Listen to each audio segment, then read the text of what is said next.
With the academic year winding down, we're thankful you're taking 10 minutes for CNN Student News. I'm Carl Azus at the CNN Center.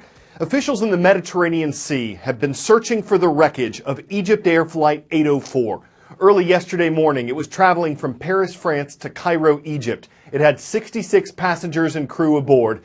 When it was over the Mediterranean at cruising altitude, the safest part of the flight, Greek officials say the plane swerved and then plunged, and no one knows yet why.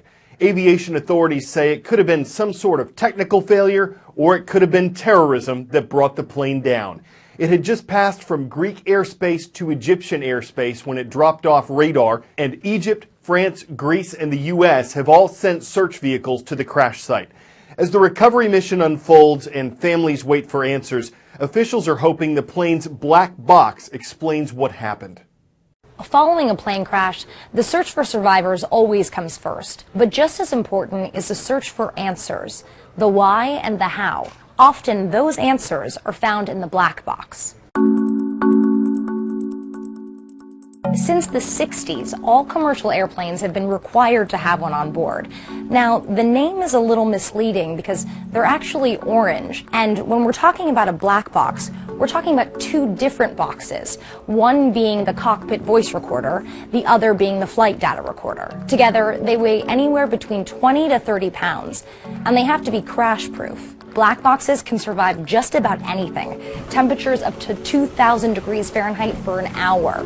Forces that are 3,400 Gs. Now, that's 3,400 times the force of gravity. They're waterproof, and they can save recorded data for 2 years. And it's a lot of data. The cockpit voice recorder records the crew's conversation and background noise. By listening to the ambient sounds in a cockpit before a crash, experts can determine if a stall took place, the RPMs of the engine, and the speed at which the plane was traveling. When these sounds are cross-referenced with ground control conversations, they can even help searchers locate a crash site. Then there's the flight data recorder. It gathers 25 hours of technical data from airplane sensors, recording several thousand discrete pieces of information. Data about the airspeed, altitude, pitch, acceleration, roll, fuel, and the list goes on and on. But to make sense of the data, first you have to find it. Not an easy thing to do when a plane crashes into the ocean. Both black box components are outfitted with underwater locator beacons, which self-activate the moment they come into contact with water. They send pings once per second to signal their location and can transmit data from as deep as 20,000 feet for up to 30 days, when their batteries then run out. But on land, there's no such pinging to help guide the search. Investigators have to sift through the wreckage until they find it.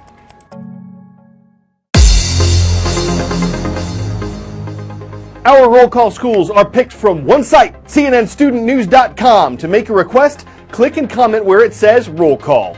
First up, from the city of Hinton, Iowa, we welcome the Blackhawks. Hinton High School is here. In southwest Maine, on the U.S. Atlantic coast, we come to the city of Saco. Great to see the Trojans of Thornton Academy. And in Southeast Asia, in the region of Hong Kong, hello to our viewers at International Christian School. It's hard to find a country in the Western Hemisphere where the Zika virus isn't spreading. Mosquitoes have carried it as far north as the U.S. and as far south as Argentina. It's also reached islands in the Western Pacific and Eastern Atlantic Oceans, and the World Health Organization predicts it'll turn up in Europe by late spring.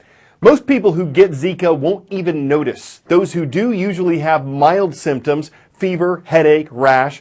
But Zika can be very dangerous to pregnant women because it's been linked to a birth defect that limits brain development in unborn babies. Now, we're showing you how scientists hunt for the mosquitoes that carry Zika in a U.S. territory that's already been affected. Let's see if I can get any mosquitoes here.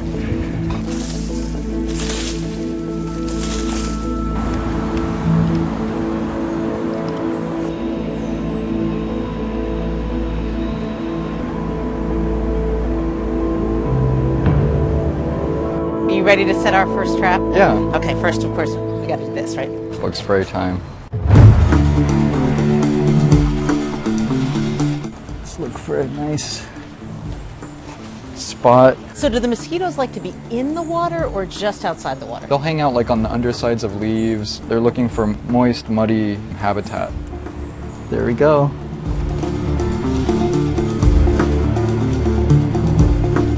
So mosquitoes with Zika would hang out here and then would go out and bite people in this town.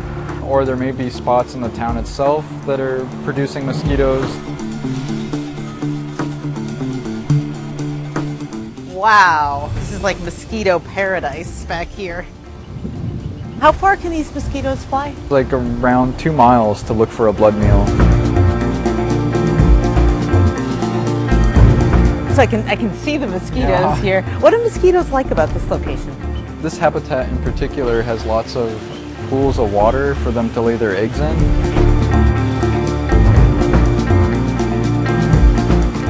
And there it goes. You got the light to catch the mosquitoes, the fan to put them down.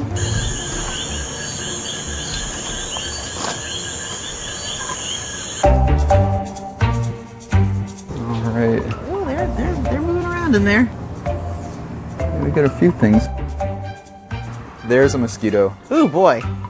Full bounty. Let's get these guys down. There's a lot of bugs in there. Hello, trap. Oh my goodness. We got a lot in here. This area is thick with mosquitoes. And there's a neighborhood just right over there. Yeah. Kids are playing in a soccer game and Yeah. I mean, when you see this, you see how Zika spreads. So there's a mosquito. There's another one. There's yet another. They're tiny. They're really long legs, but then they also have a long proboscis, or a long mouth part. And that's where they do their blood sucking. Yeah, it's like a really long straw, essentially, for them, or needle to suck blood. So there are lots of different kinds of mosquitoes, and not all of them spread Zika, right? So let's check it out and see what kind we got here. These look like 80s Egypti to me. Yeah, these are the problem mosquitoes that are spreading Zika. Yeah, and we caught these right next to people's homes. We have these same bugs in the continental United States. There's nothing different about them in terms of their ability to spread the virus. It could leap to the US. They're totally capable of doing the same thing in the southern US that they're doing here in Puerto Rico.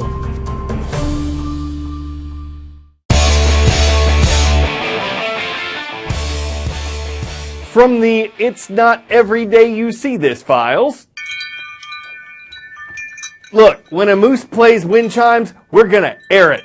This happened in Alaska, where you're more likely to find moose.